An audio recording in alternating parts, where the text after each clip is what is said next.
Rancors were large reptilian carnivores native to a number of planets like Dathomir, Felucia, Koboh, and Teth, and often seen imported on fight pits like on Tatooine.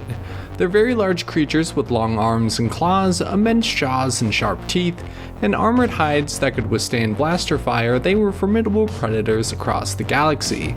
Their claws and strong arms acted as their main weapons, being able to grasp and eat prey, and their giant arms were like boulders being swung and slammed into the ground. Rancors often seemed as mindless, violent creatures due to their excessive use in gladiatorial fight pits across the galaxy, but they were not inherently vicious unless provoked, despite the often aggressive seeming outbursts that made the species well known. Felucia's farmers coexisted relatively peacefully with the brightly colored jungle Rancors, and there were a number of subspecies of Rancors that lived on numerous planets across the galaxy. Jungle Rancors, which were much larger than regular Rancors, had clearly defined shells and proportions resembling that of a turtle.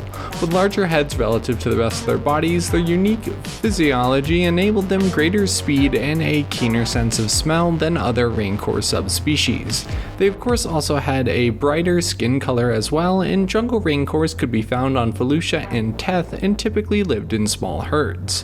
The Shadow Rancor was known to be more aggressive, and it was identifiable with its black skin.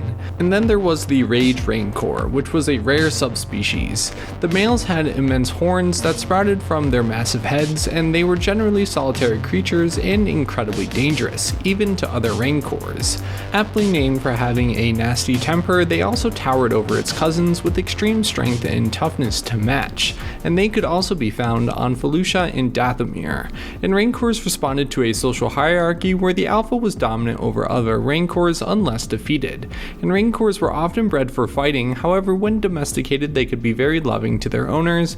Notably, Boba Fett tamed a Rancor, and the Night Sisters tamed them as well, and the Hutt clan used the Rancor as mounts for its enforcers, using them in battle to wage war on rival syndicates, and the Zygarians were known to sell them to the highest bidder.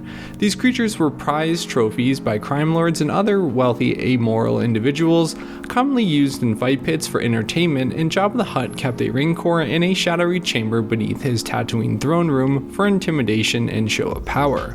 The Galactic Empire even attempted to exploit a Rancor. Dr. Silo, under the Silo Directive, implanted a cyber animate into a Rancor.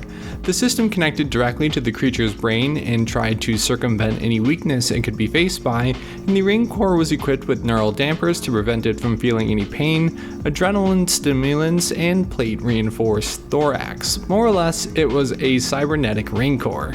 And of course, Boba Fett used a Rancor to take down an Annihilator droid, showing off their power and how strong their hides were. And a Rancor was capable of easily taking down a AT-ST unit.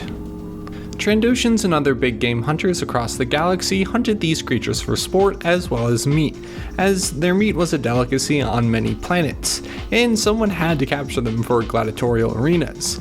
And if killed, they were often mounted as a trophy, and their teeth can be seen on a variety of jewelry across multiple cultures in Star Wars as a sign of power and strength. And I wonder how much one of these would cost on the black market, a fully grown Rancor and a baby Rancor, and how often they came up for sale. And I would definitely like to see more of these in Star Wars, as they're as iconic as a creature gets inside of the Star Wars universe. We definitely need to see them as war mounts going into battle.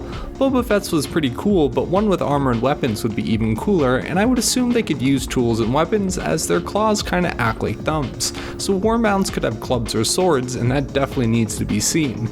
And I would like to see more subspecies and planets that they live on, and overall expand Rancors on the overall. And I loved versing them in Jedi Survivor in the video game, but again, being able to ride one, I'd pay for that. So with that, those are Rancors across the galaxy. Subscribe if you would like, and until next video, goodbye.